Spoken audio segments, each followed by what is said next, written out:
and I will approve the lawsuits. That will force the prisons to begin releasing inmates overnight, and certainly they'll use good sense and start releasing our nonviolent drug prisoners first. That's awesome. I hope that you are able to do that. Well, we're going to be able to do it. So far, everything I said I was going to do 3 years ago, we've been able to accomplish, and we have high hopes for this. So be looking for the 2010 election and things to be changing in Texas. Texas, in your opinion, I don't know where you visited besides Texas, but isn't Texas one of the much more uptight states legally and just in general about the way cops treat this issue? Well, you're exactly right. I'm well-traveled. I've traveled all over the world, and Texas certainly holds one of the staunchest, most right-wing attitudes toward law enforcement.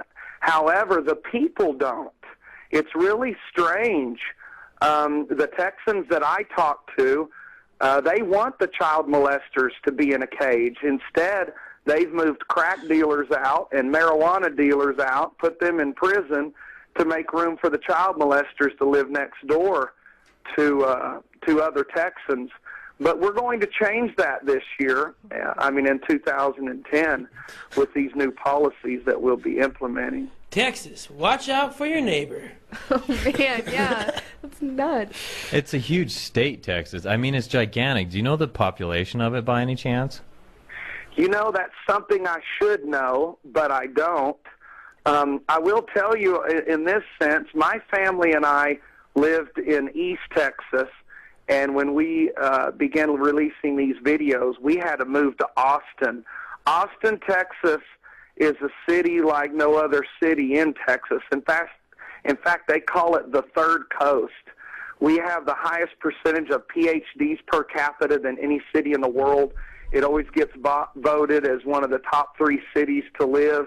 It's the music capital of the world. It's very progressive, and it's a nice place for activists to be. Until I'm Texas Attorney General, Austin is really the safest place, the only safe place to live in Texas when it comes to law enforcement. Were you a cop in Austin, or were you a cop somewhere else? I was a cop out in Odessa, Texas, worked for the Permian Basin Drug Task Force, and in East Texas, I headed the narcotics division there in Gladewater. Did you ever get in a violent altercation as a cop and then feel sad about it? At the time I was performing the violent acts that I was trained and taught were justified. You know, I believed what my parents said, that people who smoked pot and did drugs were evil. The schools reinforced that. The church reinforced it. So I believed what I was doing was right. And it was later on, after I quit law enforcement, that I looked back and realized the violence that I had caused on so many American families, and I'm still sad about that today. Yeah. I appreciate your attitude now, Barry. Yeah, we like... Well, thanks. I appreciate the people forgiving me for the things I did. You know... Teaching people how to stay out of trouble is a form of repentance if you feel sorry for it in a way, you know? I think so. And our website stays updated every week with new tips on how not to get busted by police. In fact, we get 50,000 to 225,000 hits a day. So there's good information there that's going out, and we get emails every day, 50 to 60 emails a day of people saying, thank you for the information. It kept me out of a tight spot. And I hope, I can't repair what I did to those families back then. And, I have to live with that. And I'm hoping that somehow, karma is real. And I'm hoping somehow that I can do enough good to cancel out all of that. Because, anybody that's close to me will still tell you that bothers me. In fact, I'm real sensitive now toward manipulation and lying, and one of the struggles that I have in Cop Busters is I have to revert back to my training of lying and manipulating to catch these crooked cops. And although I know I'm doing a good thing by catching crooked cops, it still feels dirty to me to have to do all that, because I do believe peace and honesty are much better policies than the other. I think that's a brilliant idea. I don't know anyone else who's doing that, like literally trying to set up crooked cops to take the fall. Yeah, that's hilarious. That's brilliant, though, because you're weeding out the bad guy. Yeah, get rid of them. And you're keeping them honest, too. Yeah, we have Spike TV, and I have an agent and a manager, and Spike TV and True TV are taking a look at it.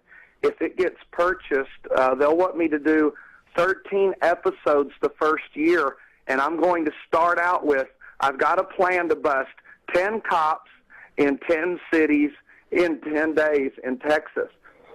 And that'll make a large splash. Nobody's watching these police officers, so they're very easy to catch.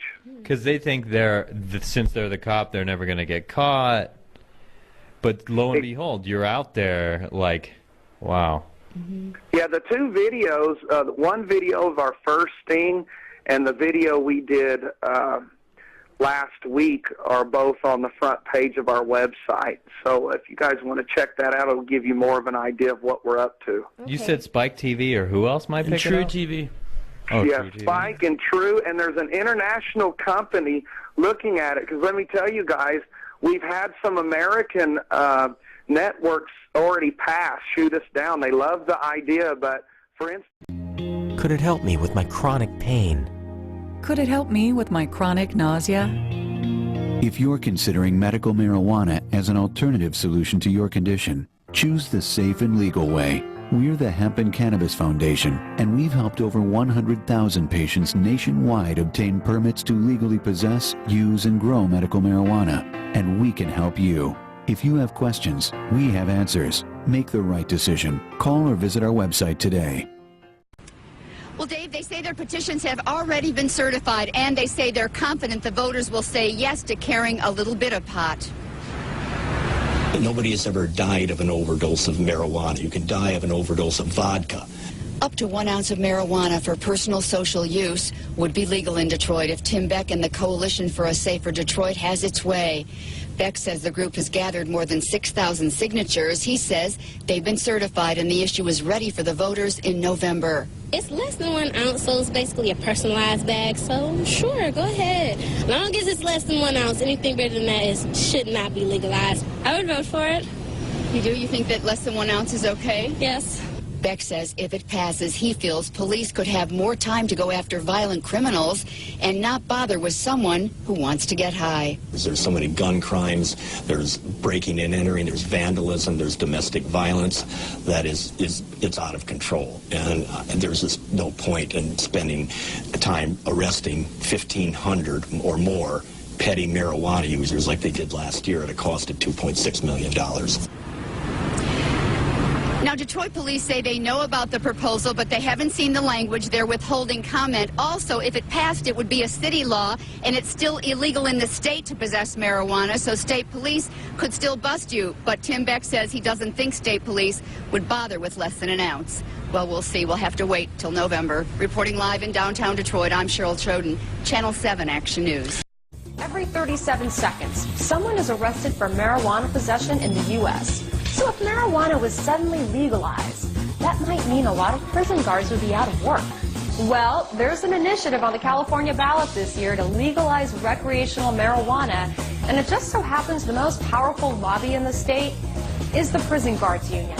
California spends more than $10 billion on its prison system every year, or about 10% of the state's budget.